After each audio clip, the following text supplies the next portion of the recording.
is the Marvel Legends Silk from the Marvel Fan Vote 2020. She was the winner. The other contenders were Sif and Elektra, I believe, something like that.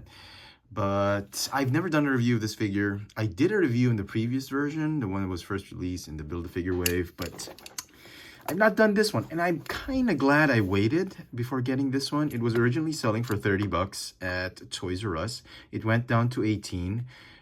So I decided, okay, so I'll give it a shot. When I rang it up at the cashier, it was down to $16.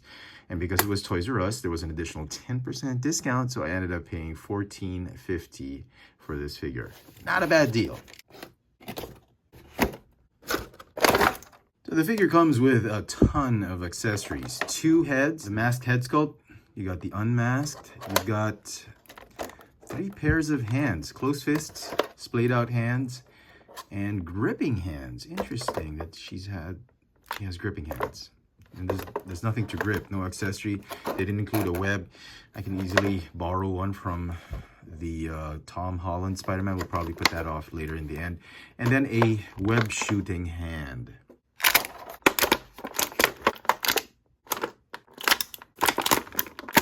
Let's talk about the details of the figure. Fantastic head sculpt. I think it's the same one. They just painted it differently. I remember that old head sculpt because the hair did not get in the way of the articulation. I think it's the same one. Somebody let me know in the comment section down below. Could be the exact same mold, just painted differently. I'm loving this new, more vibrant color. The last one I think had gray tempos, gray paint apps instead of white. And the hair was all black. It didn't have the blue highlights. Looking very nice. I kind of love this silk costume. The only thing that bugs me, and it's not the fault of Hasbro, it's really the designers at Marvel Comics.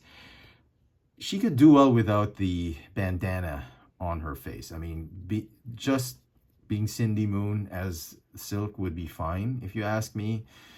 I mean, everybody, I think her identity is not that secret if you've read up on Agents of Atlas. But the bandana is really not doing her any favors. She can leave it here on her neck, but if she keeps putting it on her face, she just looks like a train robber or a bank robber back in the old Wild Wild West. And she could do a makeover for this costume. Oh man, some quality issues on the red and flesh paint right there.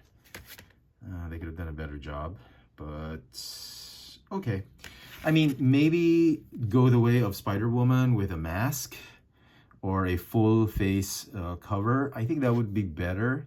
I'd be okay with like a Catwoman mask or Black Cat, I should say, Black Cat mask or Jessica Drew Spider-Woman mask. That could work. I mean, done in black and white.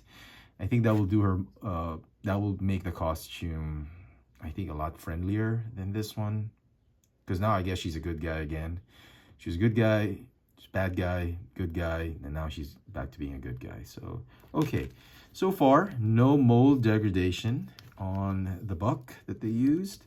It's an old body sculpt. They don't have the new female mold yet because this was 2020, obviously.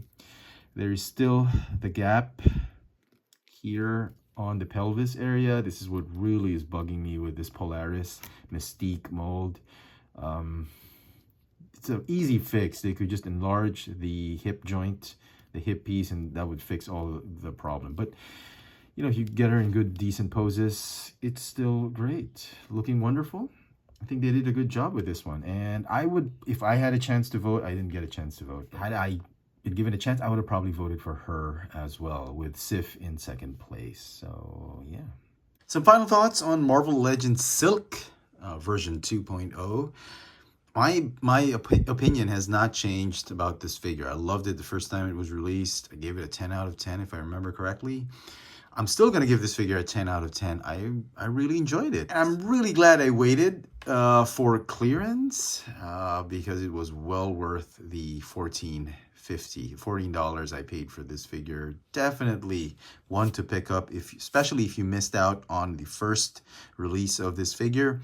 I personally like this figure better. I think it's closer to the comic books than the first version. First version was fine, but I think the aesthetic, the colors, and the new paint on this one seems to be more comic book accurate. I don't know, but that's just me. Let me know in the comment section what you think of this version 2.0 Silk. Hit that notification bell so you never miss out on any of my latest video reviews. And if it's your first time here, please subscribe.